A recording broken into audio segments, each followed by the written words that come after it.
How you doing? This is Martin here from Soul Trail. So I wanted to talk to you about my trail shoes that I've been wearing for the past year on, I suppose, smaller hikes. I've never used them backpacking or anything like that, but I've used them a lot and I put a lot of hours on them on the trail. So these are the Oboz Sawtooth II Low trail shoes. First of all, let's weigh them and see where we go. So these are coming in at 510 grams. For a shoe, that's quite heavy, but there's a lot of technology in them. When you put them up against the Solomons, 570.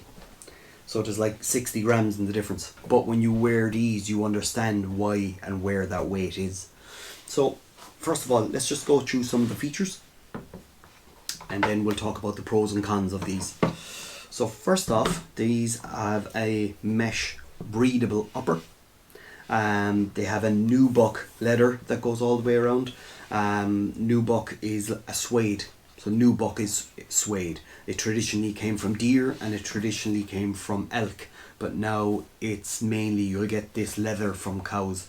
So Nubuck leather is a very waterproof material, but you're never relying on the leather to keep you dry anyway.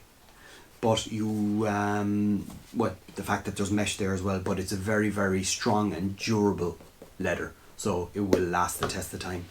It has an extra bit of leather in the front here, the Nubuck leather in the front, and it has a strap system at the back to keep your heel nice and rigid. So you have the midsole is an EVA dual density foam that goes to protect your foot from the ground. EVA is ethylene vinyl acetate, which is the same foam that's used in your gym mats and stuff like that, but this is a more compressed version of it. So that's what keeps you from feeling stones in the bottom and gives you the more comfortable walk when you're on it. They have their own Oboz Sawtooth grips. I love the name of them, and I don't vary much away from Vibram, but by God, these soles are incredible.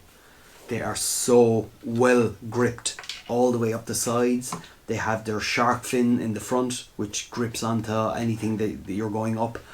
I love that system on a lot of boots. It's a shark fin wave system right at the top of the toe, because that's the part that you're getting all the grip from.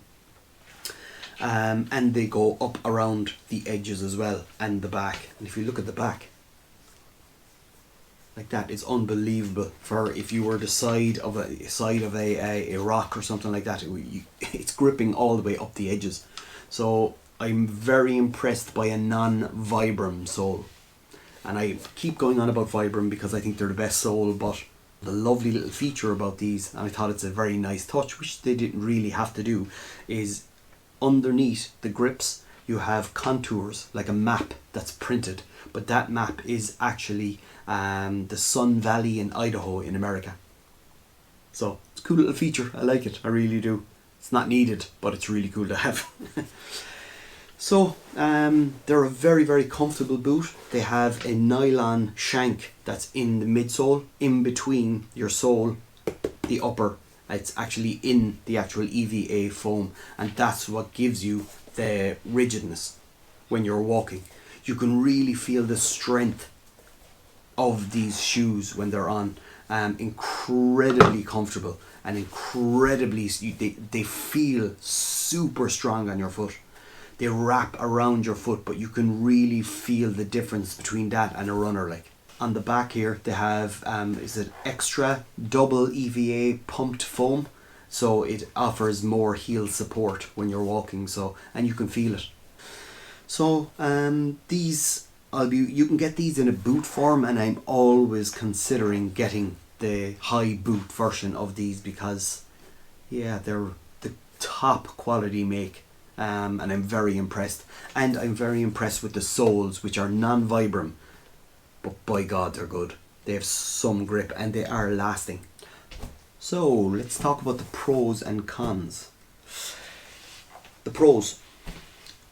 Unbelievable build quality. They feel super strong on your feet.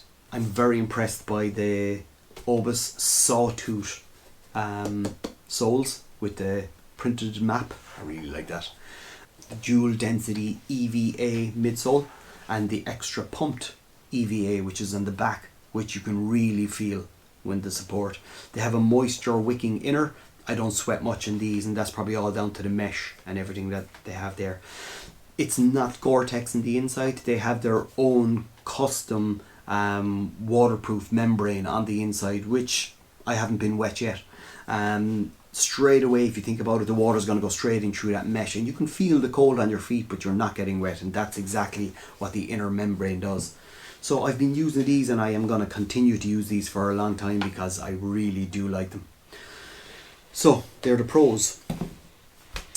I suppose I only have two cons really. One is the weight of them. They actually are quite heavy for a shoe. In saying that, they have a lot of added features on it, that's why. But I don't mind the weight of them. But a lot of people would be saying when you put them up against a trail runner versus a trail shoe, well then these are probably double the weight of a trail runner. But I do like them.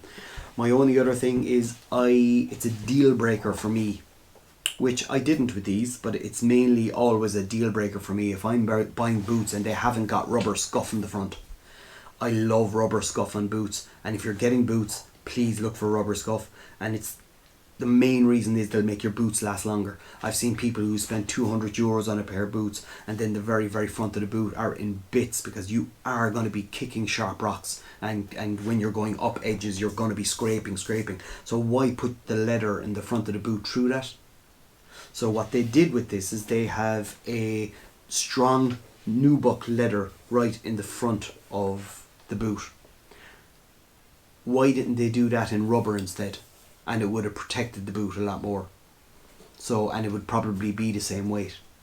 That's my only gripe, because as you can see by this boot, like there's all little chunks gone out of the leather already. But you can't get away from getting the front of your boots kicked and sharp rocks, and at least if you have scuff, well then you're going to be sorted. So that's a big gripe for me. I don't mind the weight, but that's a big gripe for me. So I would advise anybody, if you're going out getting boots, make sure that there's scuff in the front of them. So alright, so that's my Oboz Sawtooth II hiking shoes. I really like them. Would I get the boot version of them if it had scuff in the front of it? Yes, but because they don't have scuff, no. So I'm not sponsored by anyone. These are all bought by my money, and I'm giving you my honest opinion on them. I've been wearing these for over a year, year and a half actually, nearly. But yeah, I really do like them. So that's my review in my new little area that I've created. So thanks very much for watching. I'll leave some details in the description of all the features of these shoes, and a link to where you can get them as well. So whatever you're at today, have a good one, and yeah, we'll talk to you on the next review. Thanks.